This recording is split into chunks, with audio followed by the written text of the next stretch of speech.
My mother-in-law offhandedly remarked. This is simply standard family protocol. Then demanded I transfer my beach house right after the wedding. So, I replied, you left out the part where I agreed. It all started simply enough. I'm 33, and honestly, I'm not one to air personal drama online, especially not family stuff. But this story, it demanded to be told. See, I lost my parents young. My dad passed when I was in high school, my mom a few years later. The one constant, the rock, was my grandfather on my dad's side. He was a gruff, no-nonsense kind of guy. The kind who'd fix his own roof at 75 and thought store-bought bread was a scam. We spent so many summers together at his little oceanfront property. Back then, it was modest, but he bought it in the 70s, long before the neighborhood exploded. Over the years, he poured his heart and soul into that place. By the time he passed, it was worth around $4 million. No mortgage, no debts, just the house, that incredible view, and a small trust to cover the property taxes for decades. And when he passed, he left it all to me. Just me. Nothing to my uncle or cousins.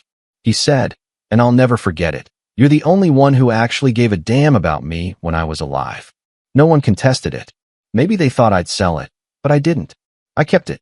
I renovated it tastefully with the money he left, turning it into my quiet sanctuary, my escape from everything. I never flaunted it. I barely mentioned it. It felt like ours, his and mine, almost sacred. Fast forward to last year. I met Amanda. We hit it off fast. It was a whirlwind romance, the kind where 6 months in, you feel like you know everything about each other. She was funny, sharp, a little high maintenance, but back then, I found it charming. Her family, though, that was a whole different story. I'll admit, red flags were waving early on. Her mother, Patricia, had this way of speaking, like every word was a royal decree. When she first met me, she smiled, tilted her head, and said, "So, you're the man with no parents. That must be hard." Just like that. No follow-up, no compassion, just a cold observation. I brushed it off. First impressions aren't everything, I told myself. But Patricia didn't let up. She commented on everything. My car, practical, but not very commanding. My rental apartment, you don't live at the beach house. And yes, I didn't live at the beach house. I rented a place closer to the city for work. That oceanfront sanctuary was too precious to expose to her judgmental gaze. I never told Amanda about it either, not because I was hiding it, but because it didn't feel relevant. I figured when the time was right, I'd take her there.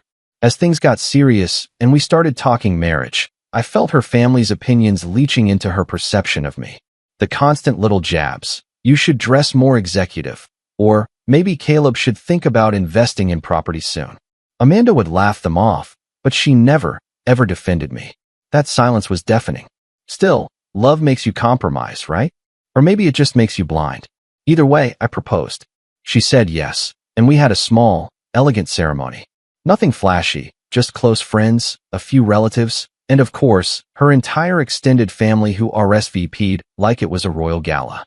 Patricia tried to change the venue twice, claimed the flowers weren't elevated enough, and even asked a week before the wedding if I'd considered a tux that fit better across the shoulders. I bit my tongue. I even paid for most of the wedding, not because they couldn't afford it, they absolutely could, but because I didn't want to give Patricia any more leverage. I thought if I just did enough to prove myself, she'd back off. She didn't. And now we come to the morning after the wedding. We were barely settled into our temporary apartment. The honeymoon was planned for the following week. I heard a knock at the door. Amanda was still asleep. I answered, blurry-eyed in sweatpants and a t-shirt. Standing there, like they owned the building, were Patricia, her sister Aunt Diane, and a man in a navy suit holding a leather briefcase. The moment I opened the door, Patricia walked right past me. "Good morning, Caleb," she said, as if we were old friends meeting for brunch. "We thought it was time we had a little chat, you know, about the family assets." I was too stunned to speak. I shut the door behind them purely out of instinct. The man with the briefcase introduced himself as their family lawyer, a specialist in estate consolidation. Patricia sat down on the couch, crossed her legs, and looked around my modest living room like she was slumming it. "So, Amanda mentioned something about a property, something waterfront." My stomach dropped. I knew I hadn't told Amanda about the house in detail. She knew my grandfather passed, and I inherited some property, but she never asked for details, and I never offered. Maybe I should have. Or maybe it wouldn't have mattered. Yes, I said cautiously. What about it? Patricia smiled like she was about to announce a promotion. Well, now that you and Amanda are married, we thought it would be appropriate to fold that asset into the family holdings. Amanda has always dreamed of opening a boutique bed and breakfast. You have a perfect location. We've drawn up some paperwork to get the title adjusted accordingly. The lawyer began to unzip his briefcase. I just stood there. I wasn't angry. Not yet. I was confused. Disoriented. The kind of confusion where your brain stumbles over the words you're hearing because they make no sense in any universe. Finally, I found my voice. The house is in a trust. My name only. And it's not for sale. Patricia didn't miss a beat. Of course, legally. But Caleb, we are family now. This house, this opportunity, it benefits us all. You don't want to deny your wife's family a chance to build something special, do you? I looked at the man with the briefcase. He was already pulling out a manila folder, sliding over a packet of papers that, from a brief glance, had phrases like transfer of deed and reassignment of title. I didn't touch them. Amanda walked out of the bedroom in a robe, eyes half closed.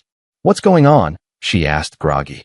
Her voice didn't carry concern, just curiosity. Patricia turned to her. Darling, we're sorting out the house plans. We'll need contractors by next month if we want a spring opening. That's when it hit me, deep in my gut. This wasn't new to Amanda. She knew. She had to know. But she didn't look guilty. She didn't even look nervous. Just tired. Mom, she said, stretching. Can we talk about this later? Patricia frowned. Later? Amanda, this is time sensitive. You and Caleb need to be aligned. You can't build a life on secrets. I wasn't even looking at Patricia anymore. My eyes were locked on my wife, my new wife. I was wondering who, exactly, I had just promised forever to. Then Amanda sighed. Look, Caleb, we're married now. It's just a house. If it helps everyone, what's the big deal? That sentence, that exact phrase, that's where something inside me finally clicked. And in that moment, everything changed. I didn't say anything. Not yet. I just stared at her, trying to process the wave of emotions crashing all at once. Confusion, betrayal, disbelief. The room felt smaller, like the walls were pressing in. Amanda just turned around and walked back into the bedroom, as if we were in the middle of a casual disagreement about groceries, not discussing the future of something that meant the world to me. Patricia clapped her hands softly, like she was finalizing a business merger. Wonderful. Let's just go ahead and sign the preliminary transfer forms so we can expedite the permits. She turned to the lawyer. He'll sign today. That was the moment I realized Patricia didn't see me as a person. I wasn't her son-in-law. I was an obstacle to be managed, a bridge to something she felt entitled to cross. I finally sat down, slowly, across from her. Calm. Still. I glanced down at the papers. Then I looked her straight in the eyes. I'm not signing anything. Her smile faltered. Excuse me. The house is not community property, I stated, my voice steady. It was placed in an irrevocable trust well before I met Amanda. It's protected from claims in the event of marriage, divorce, and yes, even family pressure. You're not getting it. The lawyer adjusted in his seat, clearly uncomfortable. He mumbled something about reviewing the trust, but I barely heard him. Patricia's face hardened, and I saw something shift in her expression, something cruel beneath the polished surface. So that's your stance? You'd let your new family suffer just to cling to some house your dead grandfather left you. I stood up. I don't remember asking your opinion, and this conversation is over. She rose slowly, her tone dripping with venom. I see. You have no idea who you're dealing with. You think you're the only man Amanda could have married? She chose you out of loyalty, out of love. But love fades when you start putting property over people. I didn't flinch. I think you should leave. She didn't move right away. Neither did the lawyer. It took a few more tense, heavy seconds before she gathered her things. As she walked past, she muttered, "You'll regret this." When the door closed behind them, I stood there in silence. Amanda came back out minutes later, fully dressed. She didn't say anything, just sat at the dining table, scrolling through her phone like nothing had happened. Did you know she was planning that? I asked. She didn't look up. She mentioned the idea a while back. That's not what I asked. She finally glanced at me. Okay. Yes. She wanted to see if we could make it a family business. I thought if she talked to you herself, you'd be more open to it. And you didn't think to talk to me about it first? before inviting a lawyer into my apartment the day after our wedding. I didn't invite them. She just does things. Her tone wasn't defensive, just tired. But what struck me wasn't what she said, it was what she didn't say. She didn't apologize. She didn't say she disagreed with her mom. She didn't say she was on my side. I sat back down, staring at her. You do realize that house isn't going anywhere? I said slowly. It's not getting transferred. It's not going to be turned into a business. It's staying exactly as it is. Amanda exhaled, as if I was being unreasonable. Caleb, this doesn't have to be a whole thing. If you're really that attached to it, maybe we can compromise. Let her manage it for a while. Just temporarily. I almost laughed. Temporarily. That word hit me harder than it should have. As if you can temporarily hand over a piece of your family legacy to someone who sees you as a footnote in their daughter's resume. At that moment, I knew we had a bigger problem than her mother. The rest of that day passed in a haze. I didn't raise my voice. I didn't storm out. I didn't even argue. I just watched her, the woman I had married 24 hours ago, act like my boundaries were mere inconveniences. And I kept thinking back to my grandfather, how he warned me before he passed. Be careful, Caleb. People smile with their teeth when there's a house near water. I didn't sleep that night. Amanda did. By morning, I had a plan. Not out of spite. Out of self-preservation. I wasn't going to let this spiral. I wasn't going to be another story where the entitled in-laws carved out pieces of someone's life while smiling sweetly through dinner. I wasn't going to wake up one day to find the locks changed on my own property. So, while Amanda was in the shower, I made a few quiet calls. To the trust attorney. To the security company that managed the beach house. And to someone else, someone I hadn't spoken to in a while, but who owed me a favor. The kind of favor you only call in when things have well and truly crossed a line. Then I went for a drive. Out to the coast. Out to the house. When I arrived, the view looked the same as always, but it felt different, like I was seeing it through new eyes. I walked the perimeter, unlocked the front door, and stepped inside. It smelled like salt and old wood and peace. I stood in the living room for a long time, not moving. And that's when I made my decision. They weren't just not getting the house. They were never going to step foot inside it again. But I wasn't going to scream. I wasn't going to fight. I was going to dismantle their plan piece by piece, with every ounce of calm, calculate. The silence I had left. And by the time they realized what I had done, it would be far, far too late. I didn't go home that night. Instead, I stayed at the beach house. I turned off my phone. I needed time. I needed to be in a place where my thoughts were my own. No buzzing. No guilt tripping. No fake apologies or explanations wrapped in honeyed tones. Just the ocean, the quiet, and me. I stood out on the deck, a blanket wrapped around my shoulders, watching the waves slam into the shore like they had something to say. My grandfather always said the sea had a memory, that it remembered who belonged. That night, I think it remembered me. The next morning, I drove into town and met with Michael Tran, the attorney who'd helped draft my grandfather's trust years ago. Sharp guy, plain clothes, voice that didn't waste time. I explained everything. The uninvited visit, the lawyer, the family business, and Amanda's baffling reaction. He listened without interruption, only raising an eyebrow once when I mentioned the paperwork they tried to slip in. After I finished, he leaned back in his chair. You're safe legally. The house is protected under the trust, and since it was placed prior to the marriage, it's not considered marital property. Not unless you intentionally commingle it. I haven't, I said firmly. Good. But you're in a vulnerable position socially. If your wife and her family push hard enough, they could make your life miserable. Even if they can't touch the house, you need to think long term. I nodded slowly. That's why I'm here. And so, we started planning. The first step, ironclad boundaries.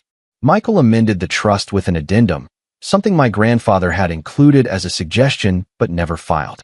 It stated that only direct blood descendants of the trust creator had access to the property, and that any third-party use of the home, whether personal or commercial, would trigger a clause locking down access for a minimum of 15 years.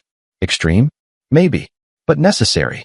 Patricia and Amanda had already shown they weren't going to respect polite refusal. The second step, security. I called up Leo, a longtime friend from college who now ran a boutique private security firm.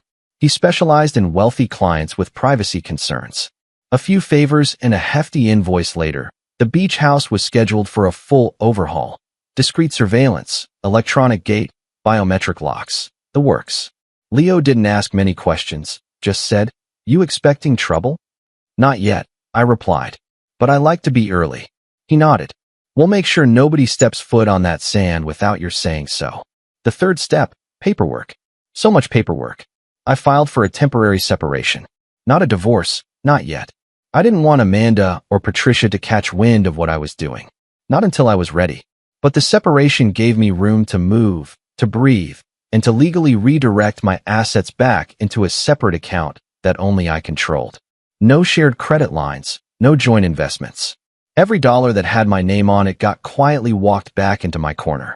Then I packed up my things from the apartment when Amanda wasn't home. I didn't leave a note. I didn't return her texts. Not yet. Because silence, I was learning, is its own kind of power. 2 days passed before I finally got a knock on the door of the beach house. I didn't answer. I watched from the window as Amanda stood at the gate, squinting at the camera. She had a shopping bag in one hand and a frustrated look on her face.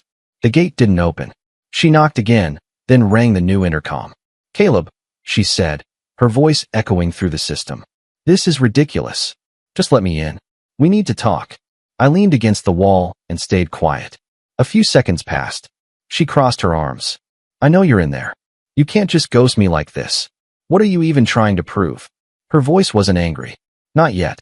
Just annoyed, like I was the unreasonable one. Then she tried again. "Look, I didn't mean to blindside you. I thought if Mom talked to you, you'd be more open-minded. She's just trying to help." I clenched my jaw. The word help tasted like vinegar. Amanda stood there for a few more minutes, then pulled out her phone. She paced a little, tried calling. I watched it buzz on my coffee table and didn't move. She finally gave up and walked away, muttering something I couldn't hear. I didn't sleep that night either, but not from anxiety. This time it was clarity. The kind of clarity that comes from seeing people for who they really are when they think they already own you. The next day, Patricia called. Block. Then Diane called. Block. Then Amanda again, several times. She left one voicemail where her tone finally cracked. She wasn't calm anymore. "Caleb, this isn't a good look for you. You're acting paranoid. It's just a house. Why are you blowing up our whole marriage over a stupid house?" She didn't get it. It was never about the house. It was about control. It was about trust. It was about the fact that the moment things didn't align with their vision, they tried to muscle me into submission with papers, with lawyers, with guilt. But I wasn't going to break. A few days later, I finally agreed to meet Amanda for coffee in a public place. Neutral ground. No lawyers, no family, just us. When I walked into the cafe, she was already seated, sipping something with oat milk and tapping her phone. She looked up and gave me a smile that I might have once found comforting. Now it felt rehearsed. "I was starting to think you'd never show," she said. "I almost didn't," I replied, sliding into the seat across from her. She wasted no time. "Look, I know things got out of hand, but we're married. We need to figure this out like adults. That house. It's not worth blowing everything up over." There it was again. That house. I took a deep breath. "Amanda, do you even realize what you did? You sent your mother and a lawyer to my door the day after our wedding to take something that's been in my family for generations. Without asking. Without even talking to me first. She was just trying to help you get started with something real. And I was supposed to what? Sign it over like a birthday gift." She said nothing. Her jaw tightened slightly. I continued. "I've taken steps. The house is locked down permanently. The trust has new terms. Legally speaking, no one but me can use it for any reason, personal or commercial. You won't ever see the inside of that house again." Her eyes narrowed. "So that's it. You're punishing me because my mom had a bad idea?" I laughed once. "Amanda, it wasn't just her idea. You let it happen. And the worst part? You didn't even think you did anything wrong." She looked at me with a mix of frustration and disbelief, as if she couldn't understand how I'd gotten this far without seeing her side. Then her voice dropped, low, bitter. "You know, I could have done better. That hurt more than it should have." But I nodded. "You still can." Then I stood up. Her voice followed me as I walked out. "You think you're untouchable because of that trust? You think this ends here?" I didn't turn around. Because it didn't end there. It hadn't even begun. 3 weeks passed. In that time, Amanda tried every angle she could think of. First came the love-bombing texts, old photos of us, inside jokes, long messages about how we could rebuild, as if all of this had been a minor misunderstanding and not a coordinated grab at my family's legacy. When those didn't work, she pivoted to guilt. She sent voice notes in the middle of the night about how I was abandoning her, about how marriage means sacrifice, and how she felt blindsided that I wouldn't even try to fix things. I didn't reply. She wasn't sorry for what happened. She was sorry I didn't roll over. Then came the escalation. One morning, I received a formal notice requesting mediation. Amanda had filed for access to marital assets, arguing that the beach house, despite being protected, was part of our shared lifestyle and should at least be partially monetized during our separation. I smiled when I opened the envelope. She had no idea what she had walked into. Because while Amanda and Patricia had been scheming for weeks, I had gone silent on purpose. And in that silence, I'd been documenting everything. I compiled every text, every voicemail, every time she admitted to knowing her mother had a plan. The security system at the beach house? It had logged her unsuccessful attempts to access the property 3 different times. Twice using her sister's car, once on foot. She'd even tried to get in with a fake contractor ID. All of it, I forwarded to my lawyer. And then, quietly, I filed not just for divorce, but for damages. See, the trust included a clause, one my grandfather added after a previous ugly family fight decades ago, that stated any attempt to seize, profit from, or misrepresent ownership of the estate would trigger a financial penalty. The trust would move the equivalent of 10% of its assets into a private legal defense fund, and the offender would be liable for those costs regardless of outcome. Amanda's request to monetize the house. It triggered that clause. The letter she got 2 days later was short, formal, and devastating. It stated that not only would she be receiving nothing from the trust, but that she now owed $183,000 in penalties, legal fees, and damages for breach of marital contract and attempted property misappropriation. She called me. I didn't answer. Patricia emailed me through her assistant, demanding that I reconsider and act like a man. I forwarded it directly to my lawyer. They tried a new tactic after that, public shame. Amanda posted cryptic messages online, quotes about betrayal, secrets in marriage, and even hinted that I had hidden assets from her for years. But she underestimated one thing. Her own friends didn't buy it. One of them even messaged me privately. She really thought she could just take your house? She told us you were stupid for not putting it in both names. That message? Screenshot archived. Meanwhile, I focused on the life I actually wanted. I moved into the beach house full-time. I canceled all the wedding photos, returned every gift, and sent refunds to every guest who had contributed to the registry. I wrote a short note explaining why. I kept it civil, honest, and dignified. No drama, just the truth. Amanda was furious. She texted me, "You're ruining my reputation." I didn't reply, because I wasn't ruining anything. I was revealing it. Eventually, she backed down. The legal pressure, the mounting costs, and the weight of a narrative she couldn't control finally wore her down. She withdrew her request. We signed the divorce papers. No spousal support, no settlement, no apology. Just silence. Patricia never contacted me again. 6 months later, I hosted a small gathering at the beach house. Just a few friends, some quiet music, a little fire pit out by the water. No drama. No lawyers. No shadows. I stood on the porch that evening, drink in hand, watching the tide roll in, just like it always had. I thought of my grandfather. I thought of what he protected, and how I'd nearly let someone take it from me in the name of love.